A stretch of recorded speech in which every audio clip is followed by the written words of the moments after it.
120 l'invité de Vincent Veillon. On va revenir sur le bras de fer qui oppose depuis plusieurs mois la direction d'UBS à la conseillère fédérale Karine Keller-Sutter à propos de la régulation du secteur bancaire en Suisse.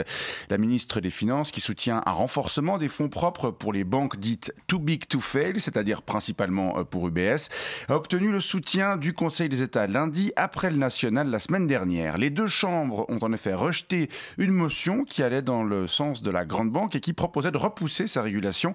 Et dans le même temps, on apprenait que la direction d'UBS serait en négociation avec les États-Unis pour y déplacer son siège si la Suisse devait lui demander des efforts supplémentaires menaçant sa compétitivité. Tout ça est un peu technique et on va essayer d'y voir un peu plus clair avec vous. Reto Tsenhuizern, bonjour. Bonjour monsieur. Vous êtes membre du conseil d'administration d'UBS et vous avez donc suivi ces derniers épisodes avec attention. Oui, alors je dois dire, j'ai été déçu.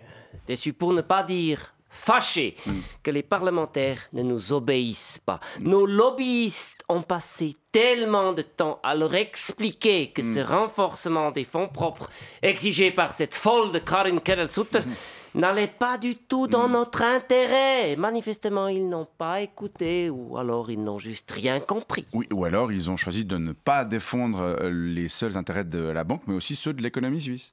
Ce sont les mêmes. UBS, c'est l'économie. Okay. Sauf que si UBS connaissait une nouvelle crise, ça menacerait l'économie du pays dans son ensemble, alors que, de l'avis des experts, un renforcement des fonds propres permettrait d'éloigner ce scénario. Sauf que si UBS connaissait une nouvelle crise, il suffirait que la Confédération la sauve comme d'habitude. Sinon, à quoi servirait l'État ? Pourquoi vous êtes opposé à ce renforcement des fonds propres ? Mais parce que l'immobilisation du capital diminue l'effet de levier en restreignant la capacité à prêter ou à investir avec un rendement bien supérieur au coût du dit capital, lequel est lui-même plus élevé que celui de la dette. Et comme les bénéfices sont divisés par un montant du capital plus élevé, le return on equity chute mécaniquement et avec lui le dividende distribué aux actionnaires, ce qui pèse sur le cours boursier. Je sais pas vous, mais moi je crois que j'ai rien compris.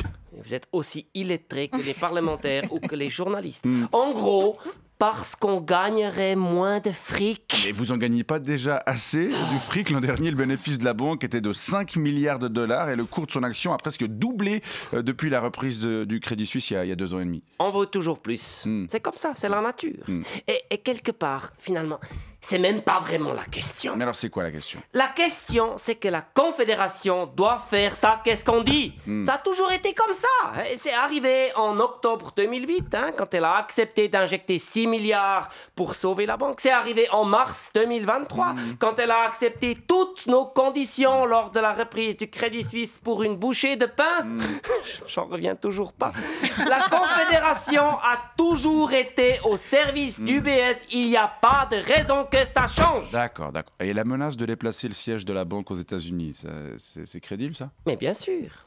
Alors après, pour être sincère, je ne sais pas si ce serait une bonne idée d'aller s'installer dans un pays où les poursuites judiciaires coûtent des fortunes, où le pouvoir politique est totalement imprévisible, où le S de UBS n'aurait plus aucun sens et où on bouffe de la merde. Mais c'est une menace crédible, oui, puisqu'elle est brandie par un homme dont l'orgueil a été blessé. Ouais, Sergio Ermotti. Oui, il apprécie très très peu le fait qu'une vulgaire conseillère fédérale lui tienne tête. Et il faut se méfier de l'orgueil des banquiers. L'orgueil, je vous rappelle que c'est quand même principalement ça qui a précipité Crédit Suisse dans l'abîme. Bon, on a hâte de voir si cette menace est mise à exécution et de suivre l'évolution de cette partie de bras de fer, une partie qui est pour l'heure, je le rappelle, favorable à Karine Keller-Sutter. Scheußliche Schullehrerin. Reto Tsenhuizern, membre du conseil d'administration d'UBS. Merci pour cette explication et bonne journée. Je reviens quand je veux.